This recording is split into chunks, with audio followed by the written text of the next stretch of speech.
ମାନସିକ ପୂରଣ ପାଇଁ ଅସହାୟଙ୍କୁ କମ୍ବଳ ବାଣ୍ଟୁଛନ୍ତି ଶିଶିର। ବାଲେଶ୍ୱର ଜିଲ୍ଲା ଖଇରା ବ୍ଲକ ବାଉଁଶଗଡ଼ିଆ ଗ୍ରାମର ଶିଶିର କୁମାର ଜେନା ପ୍ରତିବର୍ଷ ପରି ଚଳିତ ବର୍ଷ ମଧ୍ୟ 600 ବୁଢ଼ାବୁଢ଼ୀ ଓ ଦିବ୍ୟାଙ୍ଗଙ୍କୁ କମ୍ବଳ ବାଣ୍ଟି ମାନସିକ ପୂରଣ କରୁଛନ୍ତି।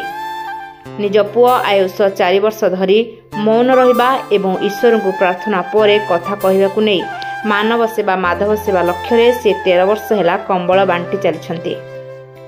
ରବିବାର ବାଉଁଶଗଡ଼ିଆ ହନୁମାନ ପଡ଼ିଆରେ ଶ୍ରୀ ଜେନାଙ୍କ ଦ୍ୱାରା ଗଠିତ creative India educational and charitable trust ପକ୍ଷରୁ ଏହି ବସ୍ତ୍ର ବଣ୍ଟା ଯାଇଥିଲା।